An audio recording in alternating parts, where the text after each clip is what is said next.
Angelo DePaola, the Coastal Connection. We're here live with Abe Harper with Harper Technologies. Abe, tell us a little bit about Harper Technologies. What's your main area of specialties? And then we'll just kind of go from there. Awesome. Well, thanks, Angelo. First and foremost, thanks for having me. Always fun to catch up with you. Oh, man. Harper Tech is what we call a concierge culture IT services company. So my brother and I founded the company in 2003, January 2003. I always have to struggle with that date because it was literally December 31, 2002, January 2003. So it's when did we meet? God, because you were... Gosh, I was 2 years in, 3 years in. So it's been 03, 04. All right. I remember you had it then, but it is a different animal now. It is. And so we focus really on three brackets of service. Managed services, which is, computer management and servicing for people that have networks, multiple computers. Infrastructure service, which is copper, fiber, and wireless, are the components that tie all those networks together and those computers together. And then data services, which is kind of a specialty segment, which includes offsite backup and data forensics. So, you call us translators of sorts, concierge of sorts, geeks of sorts, but we, at the end of the day, we got to do all things core IT to business function. So yeah, you guys are definitely geeks, and you just said all that, and I don't have a whole great idea of what you're talking about. So I guess tell us a little bit about the clients that you service, and that way we can kind of tie what you're talking about into something that a knuckle dragger like me can understand. Yeah. So our average client really is not average. That's the first thing to say. We service all business sectors. We service all regions, all client demographics. The key component they have in common is going to be that they depend heavily on technology to operate their business functions. They would be substantially impaired if they were to lose that capability or that set of assets. And they don't want to hire someone, or they don't have a budget to hire enough of a team or a team at all to manage it. So prime example, client has say 18 to 250 computers that their employees use to do their daily business operations, from creating spreadsheets for business flow or communicating with clients, or processing payroll, processing billing. We provide a service whereby we add a maintenance layer to those computers for immediate access via remote, and a maintainable access point where if they need support, they can call us and we can reach in and help them.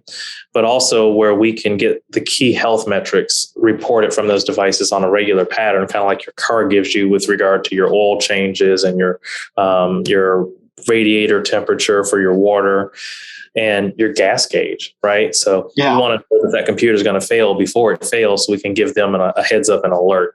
Same thing with their servers. So that's kind of if I had to call a bread and butter component of our business, we make it easy for them to A, ask for service when they need it, and B, be proactive about maintaining their devices and an asset inventory list, so they know upfront that they're covered and we've got optics on it, because there's things your computer may do that you may not know it's gonna do, but we, with a good set of proactive measures, can tell you in advance, you should expect your computer to, the hard drive to die in about 6 weeks, because we've been watching the pattern and the rhythms of it. So, dude, that's big game right there. So, what I find very interesting is that hey, if there's, like you said, 18 to a couple hundred computers in a building and everybody's working out, how has COVID affected that? Because now you have workforce scattered all over. Some of them might have moved to a new state. How do you manage that? And how are companies managing that? So a lot of our clients, I think you and I had a brief conversation kind of mid-year last year, when COVID was really ramping up. And it's been a challenge for a lot of our clients because, and it's not from the technology side as much as it is acquisition of new devices. A lot of people are working on on-premises desktops, and their people want to work remotely. And they found out that was a viable option, but they go to buy a laptop and you got a 4-week back order. It's a business owner. That's not a good thing to hear. No one wants to hear that, but you compound that with the chip shortage and increasing prices and everybody kind of vying for assets. So it gets difficult. As far as our model and how it's worked, our model is organic and agnostic of a site. It works based on the device having internet access, the device being accessible to the web. So we have a 2-component feature set. And I think, I'll almost sidebar here and talk a little bit about one of them, which is called a workplace or file sync and share solution. And what we effectively do is we build the opportunity for clients, instead of having to rely on a server, to have a cloud-based server or iterative database of their files that they can share across their team. What's really cool about it is the sync and share solutions that we deploy have anti-ransomware filtering built into them, which is everybody's biggest fear right now. It's kind of, viruses have long lost their luster, and ransomware is kind of what everybody knows for, internet compromise or cybersecurity threats.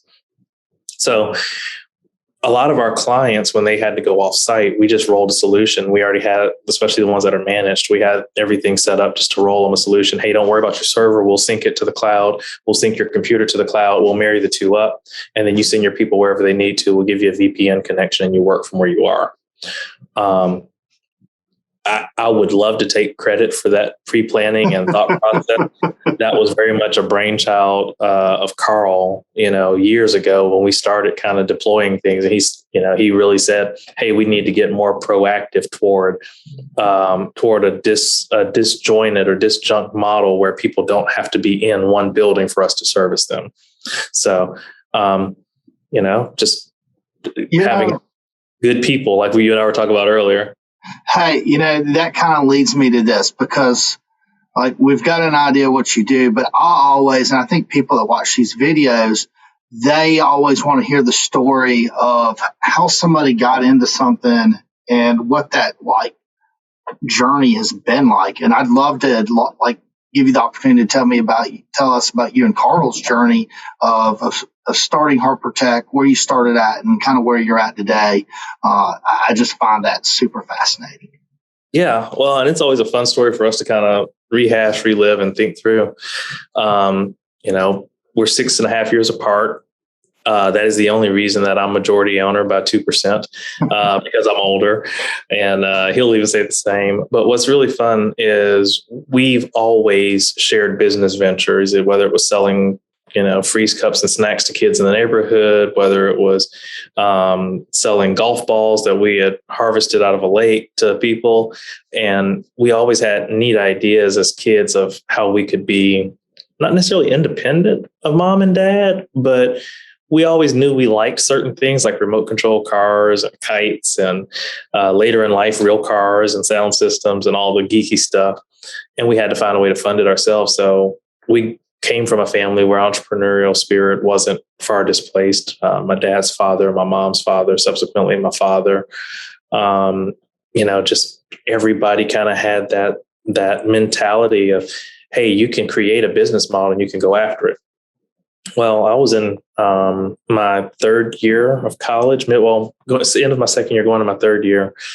And it really, graduate school, math and science. And I had worked in IT there for about 6 to 8 weeks after graduating. And then in college, kind of worked in IT. And then when I left a scholarship in Florida and came back to be closer to home, was paying my way through college at South, I just really kind of got a feeling of I really want to start a company.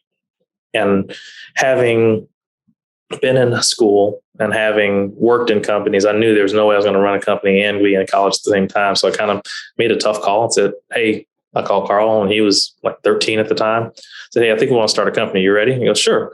I said, okay, great. I called mom and dad. Hey, I just want to let you guys know, I'm going to take some time off and start a company. And they said, okay, cool. I said, well, I don't think you heard what I said. I'm leaving college to start a company. And, I really expected a lot more pushback and a lot harder of a sell to them. And they said, no, you guys have always been creative. We want to hear your business plan. I said, okay, cool. So we went over, sat down with mom and dad that night, sat around the dinner table and shared the business plan. I said, awesome. You know what? Till you're 25, you can move back in. You're 19, you got 6 years of runway, make it happen. We had $75 in the bank after buying business licenses and everything and paying up all the stuff. And we made our first sale within 25 days. And it's kind of been it's been a train since then, slowly picking up speed as it goes. What was the sale back then for you?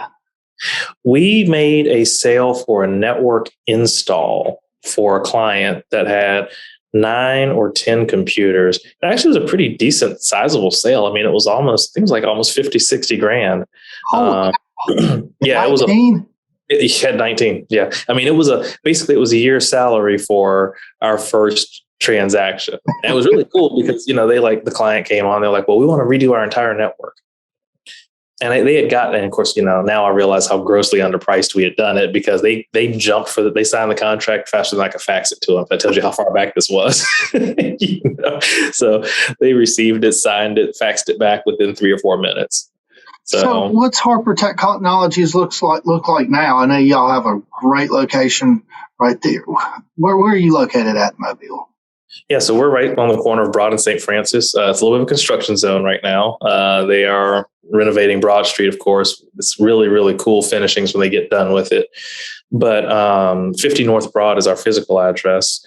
We currently have a team of 9.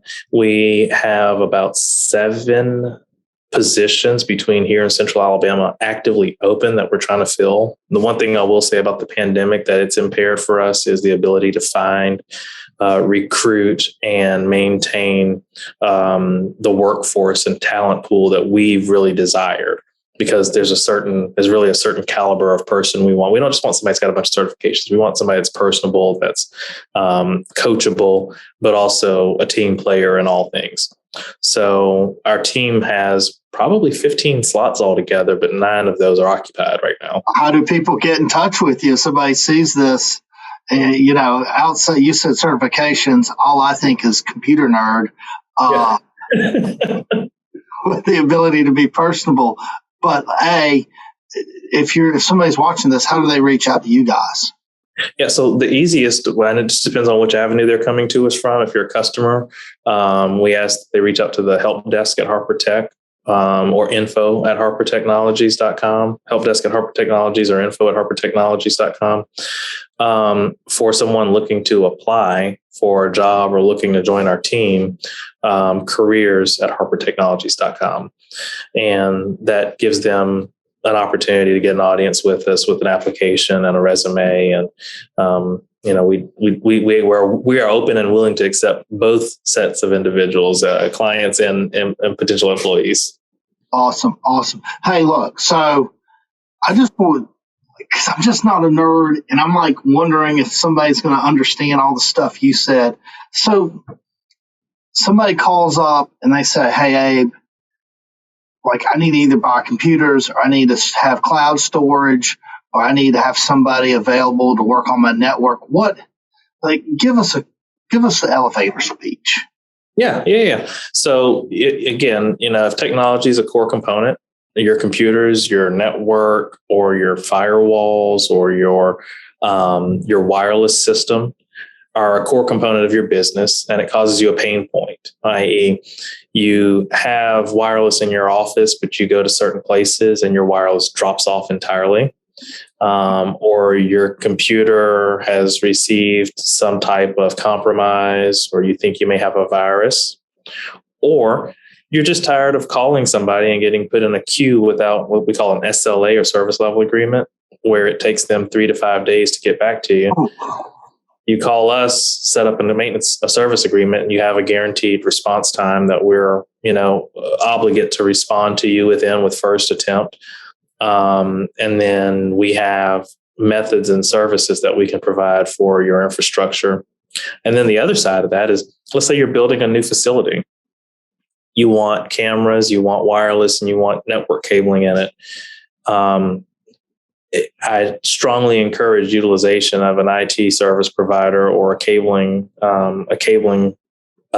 jurisdiction provider to come in and do that infrastructure, because they're going to do it with a very high level of care. A lot of people say, well, I can pull my own cable if you just come and terminate it for me. But it's kind of like pulling your own electrical. You can get it to where it needs to be, but then somebody's got to come out, still got to do the hard work. And if something's broken, they've got to fix it for you.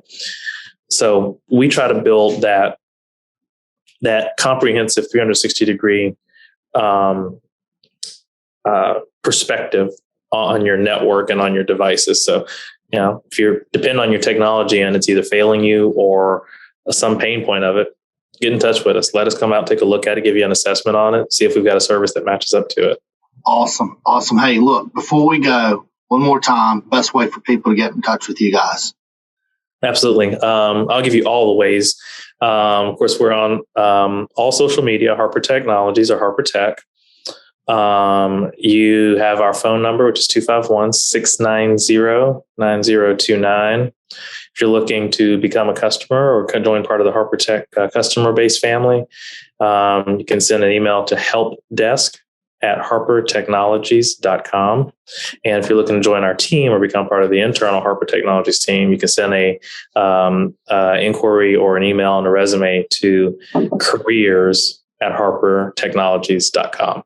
Awesome. Guys, I hope this was a very informational experience for y'all. Abe Harper has been doing this business for well over a decade. And almost 2 decades. Mm-hmm. Almost 2 decades. Crazy. So I look at you and I'm like, man, that's a young dude still.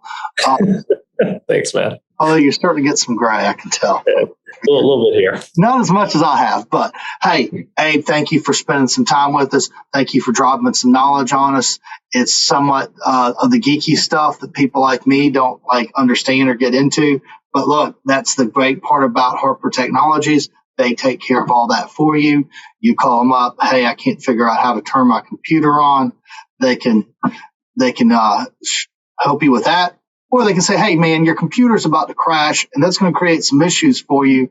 Why don't you go ahead and order a new one since it's a backlog right now? I love it. All right, Abe, have a great day. Thank you for your time, and we'll talk to you next time. Thanks, Angelo. Appreciate it. Thank you.